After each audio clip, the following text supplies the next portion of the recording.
എല്ലാവർക്കും പുതിയൊരു വീഡിയോയിലേക്ക് സ്വാഗതം. അപ്പോൾ കേരളത്തിൽ BSc നഴ്സിംഗിന് അഡ്മിഷൻ എടുക്കാൻ വേണ്ടി ആഗ്രഹിക്കുന്ന കുട്ടികളുടെ LBS ആപ്ലിക്കേഷനൊക്കെ കഴിഞ്ഞ ദിവസം സ്റ്റാർട്ട് ചെയ്തിരുന്നു. ഇതിൽ തന്നെ ഒട്ടുമിക്ക കുട്ടികളും ആപ്ലിക്കേഷനൊക്കെ സബ്മിറ്റ് ചെയ്തിട്ടുണ്ട്. അപ്പോൾ ഇനിയും സബ്മിറ്റ് ചെയ്യാത്ത കുട്ടികളുണ്ട്. പക്ഷേ നിങ്ങൾ ധൃതി പിടിക്കേണ്ട ആവശ്യമില്ല, ടെൻഷൻ അടിക്കേണ്ട ആവശ്യമില്ല. ജൂലൈ 2-ാം തീയതി വരെ നിങ്ങൾക്ക് ആപ്ലിക്കേഷൻ കൊടുക്കാനുള്ള സമയമുണ്ട്. സോ നിങ്ങൾ വളരെ കെയർഫുള്ളായിട്ട് തന്നെ ആപ്ലിക്കേഷൻ കൊടുക്കാൻ വേണ്ടി ശ്രമിക്കുക. കാരണം ഇൻ കേസ് എന്തെങ്കിലും ഒരു മിസ്റ്റേക്ക് വന്നു കഴിഞ്ഞാൽ നമുക്ക് ആപ്ലിക്കേഷൻ റിജക്റ്റ് ആകാനുള്ള സാധ്യതയുണ്ട്. അതുകൊണ്ട് നിങ്ങളുടെ ഡോക്യുമെൻറ്റ്സും കാര്യങ്ങളൊക്കെ നിങ്ങൾ സബ്മിറ്റ് ചെയ്യുമ്പോൾ വളരെ കെയർഫുള്ളായിട്ട് വേണം സബ്മിറ്റ് ചെയ്യാനായിട്ട്. അപ്പോൾ പല കുട്ടികളും എന്നോട് പേഴ്സണലി മെസ്സേജ് അയച്ച് ചോദിച്ചിരുന്നു, എങ്ങനെയാണ് ആപ്ലിക്കേഷൻ സബ്മിറ്റ് ചെയ്യേണ്ടത്, ഇതിൻ്റെ കറക്ഷൻ ടൈം എപ്പോഴാണ് വരിക, അതുപോലെ ഓപ്ഷൻ രജിസ്ട്രേഷൻ എപ്പോഴാണ് എന്നുള്ള പല ഡൗട്ട്സും ചോദിച്ചിരുന്നു. അപ്പോൾ നമുക്ക് ഓരോന്നായിട്ട് നോക്കാം. ജനറൽ കാൻഡിഡേറ്റ്സിന് 800 രൂപയും SC/ST കാൻഡിഡേറ്റ്സിന് 400 രൂപയുമാണ് ആപ്ലിക്കേഷൻ ഫീ ആയിട്ട് വരിക. ഓൺലൈൻ വഴിയായിട്ടാണ് നമ്മൾ ആപ്ലിക്കേഷൻ സബ്മിറ്റ് ചെയ്യേണ്ടത്. കേരളത്തിൽ വരുന്ന ഗവൺമെൻറ് മെഡിക്കൽ കോളേജിലും അതുപോലെ തന്നെ പ്രൈവറ്റ് സീറ്റിലെ 50% സീറ്റുകളിലേക്കും LBS വഴിയാണ് സീറ്റുകൾ ഫില്ല് ചെയ്യപ്പെടുന്നത്. അപ്പോൾ നേഴ്സിങ്ങിൻ്റെ കൂടെ തന്നെ പാരാമെഡിക്കൽ കോഴ്സിനും അപ്ലൈ ചെയ്യാൻ സാധിക്കുമോ എന്ന് പല കുട്ടികളും ചോദിച്ചിരുന്നു. അപ്പോൾ നമുക്കറിയാം LBSലെ നേഴ്സിങ്ങിൻ്റെ കൂടെ തന്നെ നിങ്ങൾക്ക് പാരാമെഡിക്കൽ കോഴ്സിനും ആപ്ലിക്കേഷൻ കൊടുക്കാൻ സാധിക്കുന്നതാണ്. BSc നേഴ്സിംഗ് ഉൾപ്പെടെ ഏകദേശം 19ഓളം കോഴ്സുകൾ ഇതിൻ്റെ അകത്ത് ഉൾപ്പെട്ടിട്ടുണ്ട്. അപ്പോൾ ഇത്രയും കോഴ്സുകളിലേക്ക് നിങ്ങൾക്ക് ഒരുമിച്ച് ആപ്ലിക്കേഷൻ നൽകാൻ സാധിക്കുന്നതാണ്. അതുപോലെ തന്നെ ഞാൻ ആദ്യമേ പറഞ്ഞു, ഇത് ഓൺലൈൻ ആപ്ലിക്കേഷനാണ് നമ്മൾ സബ്മിറ്റ് ചെയ്യേണ്ടത്. ഏതെങ്കിലും അക്ഷയ സെൻറ്ററുകൾ വഴിയോ അല്ലെങ്കിൽ കമ്പ്യൂട്ടർ സെൻറ്റർ വഴിയോ നിങ്ങൾക്ക് ആപ്ലിക്കേഷൻ സബ്മിറ്റ് ചെയ്യാൻ സാധിക്കുന്നതാണ്. നിങ്ങൾ വളരെ ശ്രദ്ധിക്കേണ്ട ഒരു കാര്യം എന്ന് പറഞ്ഞാൽ, നിങ്ങൾ ആപ്ലിക്കേഷൻ കൊടുക്കുന്നതിന് മുൻപ് നിങ്ങൾക്ക് ആവശ്യമായിട്ടുള്ള ഡോക്യുമെൻറ്റ്സും കാര്യങ്ങളൊക്കെ നിങ്ങൾ പ്രിപ്പയർ ചെയ്ത് വെക്കുക. എല്ലാ ഡോക്യുമെൻറ്റ്സും പ്രിപ്പയർ ചെയ്ത് വെച്ചതിന് ശേഷം മാത്രം നിങ്ങൾ ആപ്ലിക്കേഷൻ കൊടുക്കാൻ വേണ്ടി പോവുക. ഇത് നമ്മൾ ധൃതി പിടിച്ച് ആപ്ലിക്കേഷൻ കൊടുക്കേണ്ട കാര്യമൊന്നുമില്ല. കാരണം ജൂലൈ 2-ാം തീയതി വരെ നമുക്ക് ആപ്ലിക്കേഷൻ കൊടുക്കാനുള്ള സമയമുണ്ട്. ഇതിന് ആദ്യം കൊടുക്കണമെന്നോ അല്ലെങ്കിൽ പെട്ടെന്ന് കൊടുക്കണമെന്നോ അങ്ങനെയൊന്നും യാതൊരു നിർബന്ധവുമില്ല. ഇപ്പോൾ പതുക്കെ സാവകാശം നിങ്ങൾ ആപ്ലിക്കേഷൻ കൊടുത്താൽ മതിയാകും. ഇപ്പോൾ ഡോക്യുമെൻറ്റ്സും കാര്യങ്ങളൊക്കെ നിങ്ങൾ പ്രിപ്പയർ ചെയ്ത് വെക്കുക. ഇതിൽ നിങ്ങൾ പ്രത്യേകം ശ്രദ്ധിക്കേണ്ടത്, എന്തെങ്കിലും റിസർവേഷനുള്ള കുട്ടികളാണെങ്കിൽ അതിൻ്റെ ഡോക്യുമെൻറ്റ്സ് നിർബന്ധമായിട്ടും നിങ്ങൾ അപ്ലോഡ് ചെയ്തിരിക്കണം. എങ്കിൽ മാത്രമേ നിങ്ങൾക്ക് അതിൻ്റെ ഒരു ക്ലെയിം കിട്ടുകയുള്ളൂ. ഇപ്പോൾ ഏതെങ്കിലും ഒരു സർട്ടിഫിക്കറ്റ് മിസ്സായി കഴിഞ്ഞാൽ ആപ്ലിക്കേഷൻ റിജക്റ്റ് ആകാനുള്ള സാധ്യതയുണ്ട്, അല്ലെങ്കിൽ റിസർവേഷൻ ക്ലെയിം നിങ്ങൾക്ക് കിട്ടാതെ വരാം. അതുകൊണ്ട് ഇത് നിങ്ങൾ വളരെ പ്രത്യേകം ശ്രദ്ധിക്കേണ്ട കാര്യമാണ്. അതുപോലെ തന്നെ നിങ്ങൾ ആപ്ലിക്കേഷൻ എല്ലാം സബ്മിറ്റ് ചെയ്തതിന് ശേഷം, ഡോക്യുമെൻറ്റ്സ് എല്ലാം അപ്ലോഡ് ചെയ്തതിന് ശേഷം ഫൈനൽ കൺഫർമേഷൻ കൊടുക്കണം. ഒരു ഫൈനൽ കൺഫർമേഷൻ ഉണ്ട്. ആ ഫൈനൽ കൺഫർമേഷൻ കൊടുത്താൽ മാത്രമാണ് നിങ്ങളുടെ ആപ്ലിക്കേഷൻ അവിടെ പൂർണ്ണമാകത്തുള്ളൂ. ആപ്ലിക്കേഷൻ സ്വീകരിക്കണമെങ്കിൽ ലാസ്റ്റ് ഫൈനൽ കൺഫർമേഷൻ കൊടുത്തിരിക്കണം. ഇൻ കേസ് നിങ്ങൾ ഫൈനൽ കൺഫർമേഷൻ കൊടുത്തില്ല എങ്കിൽ ആപ്ലിക്കേഷൻ റിജക്ഷൻ ആകാനുള്ള സാധ്യതയുണ്ട്. സോ നിങ്ങൾ വളരെ ശ്രദ്ധിക്കേണ്ട കാര്യമാണ്. പല കുട്ടികളും പലപ്പോഴും ഈ ഫൈനൽ കൺഫർമേഷൻ കൊടുക്കാൻ വിട്ടുപോകാറുണ്ട്. അത് അവരുടെ ആപ്ലിക്കേഷൻ റിജക്റ്റ് ആകാനുള്ള സാധ്യതയും ഉണ്ട്. അതുകൊണ്ട് നിങ്ങൾ ഫൈനൽ കൺഫർമേഷൻ കൊടുക്കാൻ മറന്നു പോകരുത്.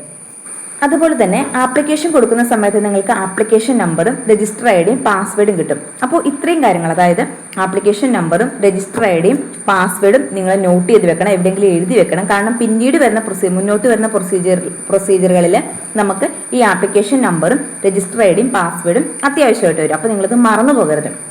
ഈ ആപ്ലിക്കേഷൻ കൊടുക്കാനുള്ള കുട്ടികൾ ശ്രദ്ധിക്കേണ്ടത്, എല്ലാ ഡോക്യുമെൻറ്റ്സും നിങ്ങൾ അപ്ലോഡ് ചെയ്യാനുള്ള എല്ലാ ഡോക്യുമെൻറ്റ്സും റെഡി ആയിട്ടുണ്ടോ എന്ന് വീണ്ടും ചെക്ക് ചെയ്യുക. അതിനുശേഷം മാത്രം നിങ്ങൾ അപ്ലോഡ് ചെയ്യുക.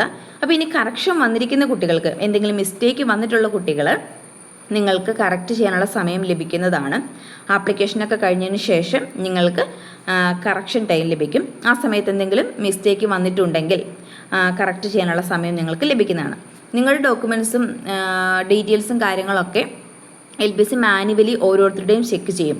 അതിനുശേഷം എന്തെങ്കിലും മിസ്റ്റേക്ക് കാര്യങ്ങളുണ്ടെന്നുണ്ടെങ്കിൽ അവർ റിമാർക്സ് ആയിട്ട് തന്നിട്ടുണ്ടായിരിക്കും.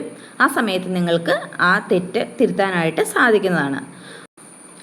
അതുപോലെ തന്നെ കറക്ഷൻ ടൈമിന് ശേഷമാണ് റാങ്ക് ലിസ്റ്റ് പ്രിപ്പയർ ചെയ്യുക. താൽക്കാലികമായിട്ടൊരു റാങ്ക് ലിസ്റ്റ് ഉണ്ടായിരിക്കും. അതിനുശേഷമാണ് ഫൈനൽ റാങ്ക് ലിസ്റ്റ് അവർ പബ്ലിഷ് ചെയ്യുന്നത്. അപ്പോൾ ഫൈനൽ റാങ്ക് ലിസ്റ്റിൻ്റെ അടിസ്ഥാനത്തിലാണ്, നിങ്ങളുടെ ഇൻഡെക്സ് മാർക്കിൻ്റെ റാങ്കിൻ്റെ അടിസ്ഥാനത്തിലായിരിക്കും ഏതെങ്കിലും ഒരു കോളേജിൽ നിങ്ങൾക്ക് അഡ്മിഷൻ ലഭിക്കാനുള്ള സാധ്യത ഉണ്ടോ എന്ന് നമുക്ക് ചെക്ക് ചെയ്യാൻ സാധിക്കത്തുള്ളൂ. ഇപ്പോൾ പല കുട്ടികളും ചോദിക്കുന്നുണ്ട്, എനിക്ക് ഇത്ര ഇൻഡെക്സ് മാർക്കുണ്ട്, എനിക്ക് ഗവൺമെൻറ് മെഡിക്കൽ കോളേജിൽ കിട്ടുമോ, അല്ലെങ്കിൽ ഏതെങ്കിലും മെഡിക്കൽ കോളേജിൽ കിട്ടുമോ, പ്രൈവറ്റ് കോളേജിൽ കിട്ടുമോ എന്നൊക്കെ. അപ്പോൾ നമുക്കത് പ്രെഡിക്റ്റ് ചെയ്യാൻ സാധിക്കത്തില്ല. റാങ്ക് ലിസ്റ്റ് ഒക്കെ വന്നതിന് ശേഷം മാത്രമാണ് നമുക്ക് ഏകദേശം ഒരു ഐഡിയ ഏതെങ്കിലും ഒരു കോളേജിൽ കിട്ടാനുള്ള സാധ്യത ഉണ്ടോ എന്ന് നമുക്ക് പറയാൻ സാധിക്കത്തുള്ളൂ. അപ്പോൾ ഫൈനൽ റാങ്ക് ലിസ്റ്റ് വന്നതിന് ശേഷം നമുക്ക് ഏകദേശം ഏതെങ്കിലും ഒരു കോളേജിൽ കിട്ടാൻ സാധ്യതയുണ്ടോ എന്ന് ഐഡൻറ്റിഫൈ ചെയ്യാൻ സാധിക്കും. അതിനുശേഷം ഫൈനൽ റാങ്ക് ലിസ്റ്റ് പബ്ലിഷ് ചെയ്തതിന് ശേഷമാണ് നമ്മൾ കോളേജ് ഓപ്ഷൻസ് നൽകുക. കോളേജ് ഓപ്ഷൻ രജിസ്ട്രേഷൻ ടൈം അപ്പോഴാണ്. അപ്പോൾ നിങ്ങൾക്ക് നിങ്ങളുടെ പ്രയോറിറ്റി അനുസരിച്ച് ഇഷ്ടപ്പെട്ട കോളേജുകൾ നിങ്ങൾക്ക് സെലക്ട് ചെയ്യാൻ സാധിക്കുന്നതാണ്. അവിടെയും നിങ്ങളുടെ മാർക്കിന്റെ അടിസ്ഥാനത്തിലായിരിക്കും നിങ്ങൾക്ക് ഏതെങ്കിലും ഒരു കോളേജ് ലഭിക്കുക.